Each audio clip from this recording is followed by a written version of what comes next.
Hello everybody and welcome back to the Tabletop Tavern. It's Dwayne here, and today we're going to be tackling a topic that I've not spoken about for a while actually, and I think it's about time we do. The question in hand is, how do you play Daggerheart, the role-playing game, online? Well, to get to the answer to that, we have to look at what is currently available for players who do want to play Daggerheart online, and I will tell you, compared to Dungeons and Dragons, it's not as many options in actual fact. When you look at D&D, you have a plethora of virtual tabletops and tools that you can play in, and that's fair. I mean, it is the predominant game that's being played online these days. But when it comes to Daggerheart, there's really only a handful of options and nothing that's really adapted specifically to Daggerheart. In fact, a lot of the options that are available to you are basically system agnostic virtual tabletops or tools that they've kind of just scrambled together and accommodated Daggerheart when it was released. So let's get into it, and let me show you my preferred way to play Daggerheart online. Now, what you'll see in front of you right now is a website called heartofdaggers.com. And if you're not familiar with it, you're going to hear a lot about it in this video. Heart of Daggers is something that caught my eye not too long ago, in fact, as a resource for Daggerheart players. Essentially a coming together of the SRD. So for players who didn't own the rulebooks and wanted to be able to play the game without making the purchase, the Daggerheart SRD is available through this site as well. But they went something a little bit more. They went beyond it. And that's really where my attraction to the website came up. You see, heartofdaggers.com not only acts as a resource, but as a sort of de facto homebrew home. Now, what I mean by that is that this is a community site that is pulling together content creators, and they are given the tools to create their own content for Daggerheart, as sort of is one of the credos of Daggerheart. They lean very heavily into homebrew and the homebrew movement. So this website actually gives players the ability to do that and lays it out in a way that makes it functional and makes it so that they can integrate their homebrew creations right in to their sessions on the table. Being that this is a heavy lift as far as what Heart of Daggers does, I'm going to make this into a multi-part video. So today I'm going to talk about a couple things. I'm going to talk about the homebrew aspects of Heart of Daggers, and I'm also going to talk about the character creator aspects of Heart of Daggers. Heartofdaggers.com includes the ability to play your games via the website tools, as well as act as a reservoir for your campaign notes, as well as the ability for you to chronicle your adventures and much more. So this needs to be a multi-part video, and we're just going to dive into the real surface level stuff, being the character creator and the homebrew vault for now. A lot of options along the top that you can go and dive into. Adventure modules, classes, domains. All of this is being fed from their created content via the community. So again, adhering to the SRD and the rules laid out by Darrington, players can actually come here and publish their created content. And I'll give you an example of that right now. So if we go down here and look, let's go down to adventure modules. Adventure modules in Heart of Daggers takes you into their marketplace. Yeah, that's right. Heart of Daggers actually has a marketplace for content. Some of this is free and some of this is paid, but this is all created content. And one of the things that they're very proud to state is that none of this content is created with AI. This platform is completely AI free. So there is just a massive amount of content here that can be purchased, and some of it being free. And I myself have actually made some content for Heart of Daggers that I have given away for free. So whether that be character sheets, whether that be modules. So in this case here, we have somebody who is actually offering created character sheets for free. And very much just like any kind of marketplace, you've got the ability to download it, add it to your bag. You can donate, you can pay money. But this is very, very professionally and well done. And because it's all Daggerheart centric, you don't have to weed through filters looking for what you want like you do in Etsy. So again, like I said earlier, I have shared some stuff with the community myself by offering map packs. And you'll see here that I haven't sold them, but it's simply offering them for free. So again, this is what makes Heart of Daggers immediately stand out from any other website that you would use as a resource for your Daggerheart games. This is pretty much the sort of the main reason why you would come to Heart of Daggers to visit. Classes. And again, this is just the content that's being offered up through their marketplace. Now, it's worth noting that there is a difference between their marketplace and their homebrew community. So I'm going to show you what the homebrew community looks like. And the homebrew community is stuff that's been created by players, but just hasn't been offered up into their marketplace. And you'll see here just a plethora of stuff that you can also sort through as well. Armor, classes, different filters. And these are fully realized content because the tools that Heart of Daggers gives you is the ability to make it very professional looking. I'm going to give you an example here. I've recently started looking at different ancestries. So let's go into the ancestry column, and there's a few here that caught my eye that I thought I'd pick up. So there was one in particular that caught my eye. It was called the Urser. So you'll see here how they have it laid out. So not only accommodating for art, but when this is entirely filled out, it renders it in the very familiar Daggerheart card system like you'd expect if you were playing it at the table. In addition, the ability to download the card for printing. So that's something that's really cool, is the tools are there for you to create very polished and professional looking content. This extends across all aspects of the game, whether that be classes, ancestries, equipment. Another example here being a leather duster,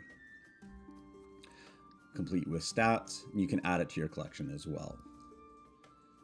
Classes, communities, consumables, environments, subclasses, even weapons.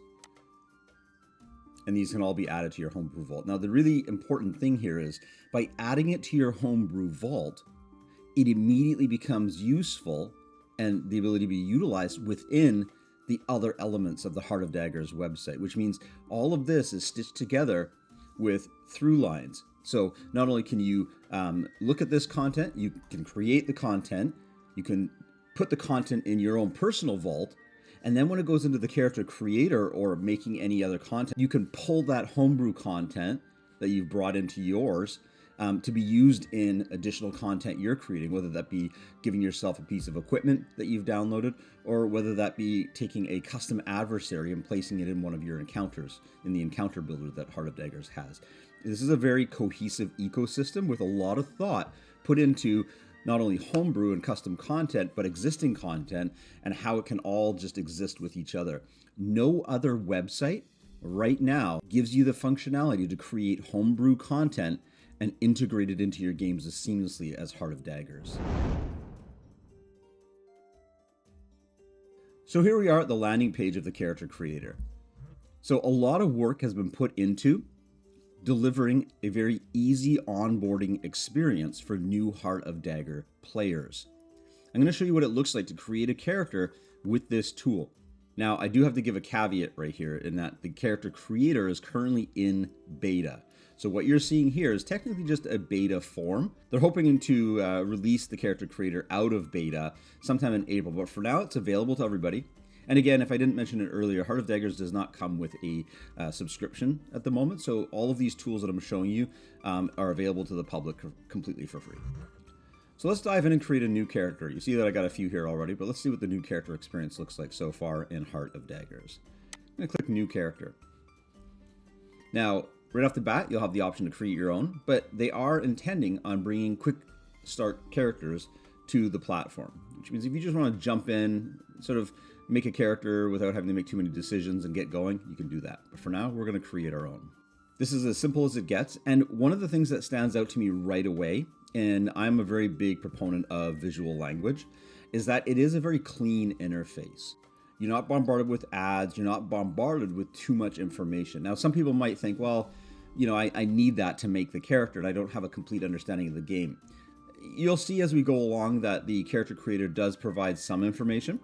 But at the moment, it might do well to have a cursory knowledge of the Daggerheart core rulebook.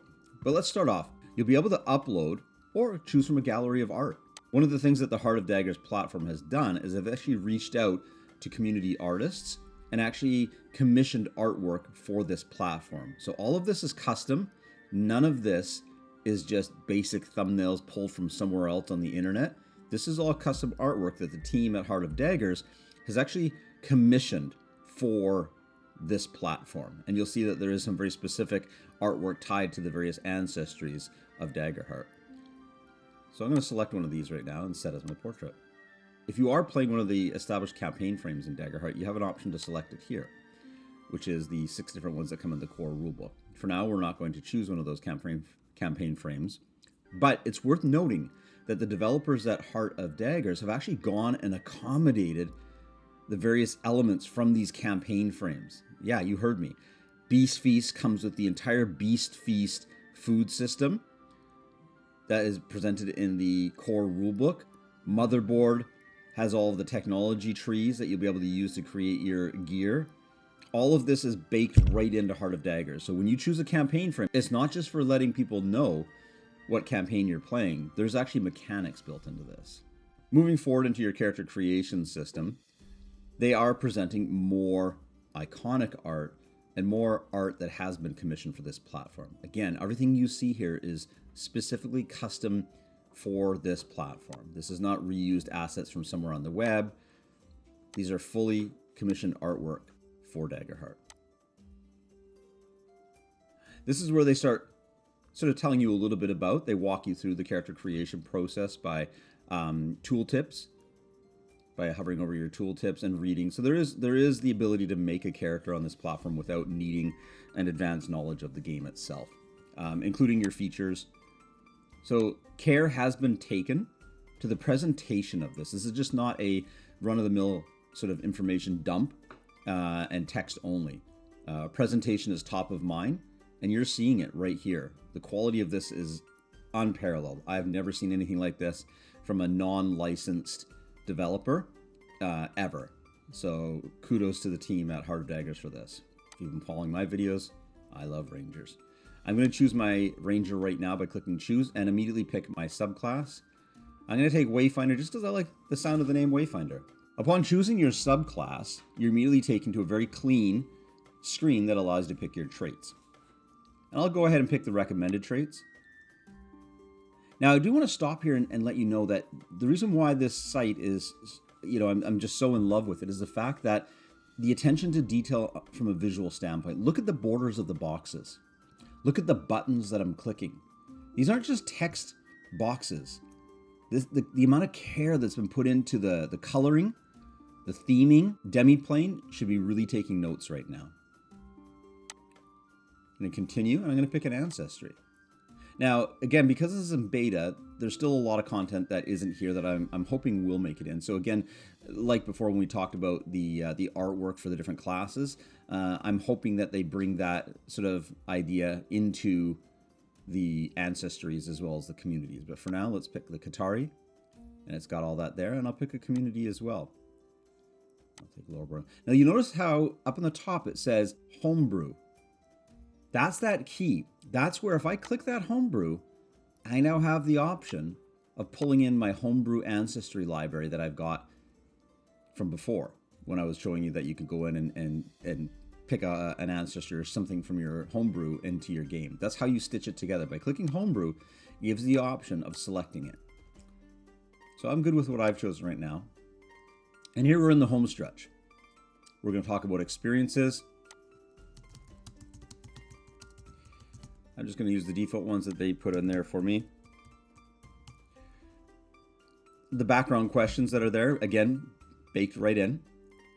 Your description as well. And they're giving help by providing some general descriptions and stuff for players that maybe don't have a good sense of how to describe. Go on to the next page. We're almost there, people. Now we're choosing our weapons and equipment. Again, this is something that is just amazing. They've gone and commissioned artwork for equipment and weapons and gear. Not only do they have artwork that's been commissioned for the actual character classes, is they actually have artwork for the weapons. So here I'm going to pick a weapon. I'm going to click the broadsword, and you'll see here, again with the care to the visual language, it populates right there. Same with armor. I'm going to pick a suit of armor. And the visual is very clean and very in your face. This is what you have, and here's the picture of it. For a secondary weapon, I'll pick up a short sword. And for a starting item, I'm going to grab a minor health potion, and I'll take a broken compass. Now, domain cards gets fun. Because the restrictions of the Daggerheart SRD, they aren't able to use the artwork that was presented in the core rulebook. You know, that's part of the rules of using the SRD for free. But that doesn't say anything about using your own artwork, as well as the domain flags. So the domain flags being listed up there showing what you indeed are as a ranger. And then going and being able to pick your domains. Now, here's the other thing. Only my homebrew allows you to use your homebrew domains. And we didn't touch on that when I showed you earlier, but yeah, you can create your own domain cards. But for now, we're not going to use the homebrew. I'm going to pick two of these. I have Bone and Sage. So I'm going to pick Gifted Tracker, and I'm going to pick Deft Maneuvers. I'm going to save that. And now I present to you the Heart of Daggers character sheet. Let's strip it down. So the first thing is the artwork. The artwork is behind the scenes, giving you that thematic look at your character sheet. This would look different depending on the class that you've chosen, but because I've chosen the Ranger, I have a nice green with the character artwork in the back. Your traits are laid out at the top, just like they would in the traditional Daggerheart character sheet. But again, I'm going to make some comparisons to Demiplane and maybe even Roll20, because the way that this sheet handles all the information is really key. Again, new players are looking for an easy experience, and having information grouped in a very easy and flowing way is really key. So this is important, and I think they've done an amazing job. Let's have a look at the core stuff. Your armor and stats are all laid out here, with your armor slots able to be checked off here, right on your sheet. Your HP, your hope, and your stress is all listed below, and you'll see that the hope is glowing as it should be. And it's a simple matter of just moving your plus button to add stress.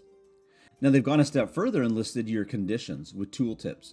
So as a player, you're not too sure what vulnerable, restrained, or hidden is. There you go. Okay. Your experiences over here on the right-hand side, so far with 2. The ability to add more. And then the bulk of the character sheet is taken up with this large box here, framed beautifully.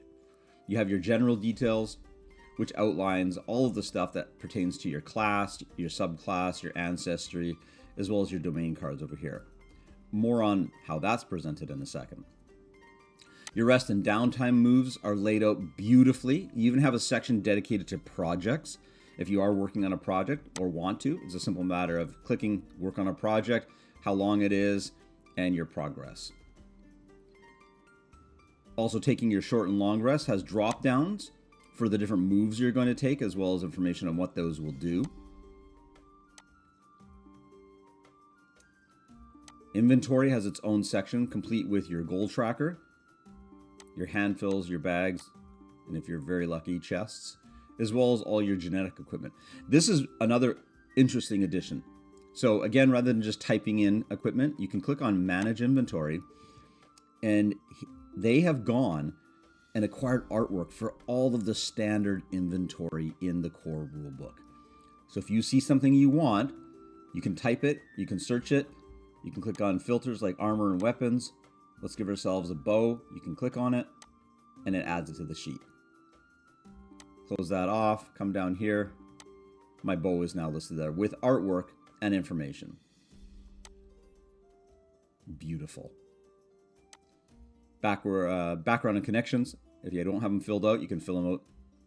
As well as a journal page, which allow players to create journal entries, which I think is really important, with some basic formatting, title, but again, something that they can do to sort of chronicle their adventures.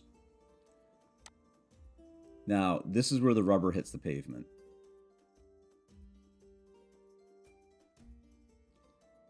One of the things that I love about this platform is that they have that eye towards emulating the tabletop experience, not just providing an online tool that players can use, but bringing them to the table in the way that Daggerheart has tangibles. So if so, you can look at your domain card simply by looking here, clicking on them, and it will show you what they do, and it does have functionality, and as it moves to come out of beta, you're going to see more functionality that's going to be able to use right on the cards, whether that be things like prayer dice or dice markers, things like that. That's going to make its appearance here on the cards. But what I like most about this sheet is this. Visual mode. Visual mode is bringing the tabletop card system to the online players. Now, right now, you're going to notice that there's a lack of artwork, and that's twofold. One, because, with the community, Darrington isn't allowing the official artwork to be used. So it relies on each platform, unless you are a listed specific partner, to utilize your own artwork or no artwork at all. So in speaking to the Heart of Daggers team, the intent when it comes out of beta is to allow players to insert their own artwork onto these cards. So right now, the only card that you're seeing artwork for is the Wayfinder card, and that's because that was commissioned artwork for the Ranger class. But as you see here, you have Loreborn, Katari, Death Maneuvers, and Gifted Tracker. That artwork will make an appearance either through commission means or whether that, and I do know that they intend to allow players to upload their own artwork. So this is called the visual mode. You can manage your cards from here by vaulting or unvaulting cards. By clicking on the card, it pulls it center screen and allows you to see it. So if you want to live on this page, and like me, at some point, the amount of text that's in front of you while you're playing an online game does get overwhelming. Having these visual cards in front of you as a player or any kind of visual information in general breaks that up. Gives your eyes a break and your brain a break from seeing walls of text and just being able to filter and sort through your information in a different way. And that's a huge deal. And the fact that they've actually paid attention to that and brought that idea to their online character sheet tells you the care that they're putting into this platform. Now, I want to show you as well what it looks like to actually utilize this sheet. So right now, this is not a virtual table. Much like how D&D Beyond was in its infancy, it's a character creator. So this allows you to roll dice and allows you to participate in gameplay, but it doesn't share that information across the platform to other players who are playing. And like I said, this is a multi-part video, so I'm not going to get into the other elements. You'll have to tune into those videos to see how the campaign and the adventure systems of Heart of Daggers work. But for now, focusing on the character sheet, players can come up here and they can click on any of their abilities, and it'll pop up with the duality roll option. And then at that point, they can specify whether they have advantage or disadvantage, or whether it's a normal roll. They can even select their experiences right from this pop-up box. This dialog box will allow them to decide right now if they want to use an experience. So they simply click on it. And if there's any manual modifiers, whether that be from situational or their domain cards or what have you. And then they roll. And you'll see that the 3D dice do roll on the character sheet and actually display whether they rolled hope or fear immediately. The box down below will show a summary. Now, in addition, they can roll off-the-cuff dice if they want. If the situation arises where they need to roll a d20, they can roll a d20. If they just need to roll a duality roll on its own with nothing attached, they can do that down there as well. So this is all from a player point of view. They're going to see this only. The other players will not see these rolls and this information. Now, as this moves to an out of beta status, combined with the other tools, I have it on good authority that at some point this information will be shared across players who are playing in a campaign. But like I said, the campaign and the adventure portion is going to be broken up into a separate piece of content. So I don't want to flood the zone with everything here. Now let's just talk about one last thing. So, care has been taken to presentation and initial character creation, but what about leveling up? Well, they got you covered there as well. So we're going to go over here to the little cog, which pops up a separate box. You can change your ancestry, manage your weapons, update basic details. You can also level up. So when you level up, they've gone ahead and streamlined that process. They've gone ahead and said, you're going from this to this, and here are the things you're going to get. You're going to get your options for leveling up, laid out, just as much care taken to the visual presentation. It's going to show you how many slots and how many options you have, and it's going to keep track of them as well. So I'm going to check here for an additional domain, and I'm going to get a +1 to my evasion. You'll see how it keeps track, and it says, hey, what's your domain card that you want? I'll take this one. Once you confirm the level up, it's now applied to your character sheet, and bingo, there you go. You have a choice to equip that to your loadout, which I just did. And now I'm done. And I now have those cards, that card in my vault, and my evasion has gone up as well. So leveling up is an easy thing. And not only that, but down the road when you lose track of what your level up were, you can click here advancements and it'll show you your advancement log, what you've done prior as you leveled up your character. So you don't have to go back and sort of reverse engineer your character sheet to see where you started and what you got. So this is the character creator that heartofdaggers.com has presented to the community. And I'm a little embarrassed for the other ones that are out there. I'm embarrassed for Demiplane and Roll20 because this is a third-party team that doesn't work for Darrington that has put so much love and attention to detail in this product that it really does shame some of these people who have won over the contracts from Darrington. I believe that if Darrington Press were to spend some time with this, they would be well served to add them to the list and throw some weight behind the Heart of Daggers team to take them to the next level. And if you think what I've shown you already has been amazing and you're just going to jump right in and start using it, wait till the next video when I show you how their encounters, their adventures, and their campaign pages all stitched together with these two elements that I showed you. So that's all I got for you today. Thanks for tuning in, and I hope you enjoyed this brief little summary of heartofdaggers.com. And please make sure that you leave some comments, share, and tune into the next video where we start to see sort of how all of this comes together from the GM point of view.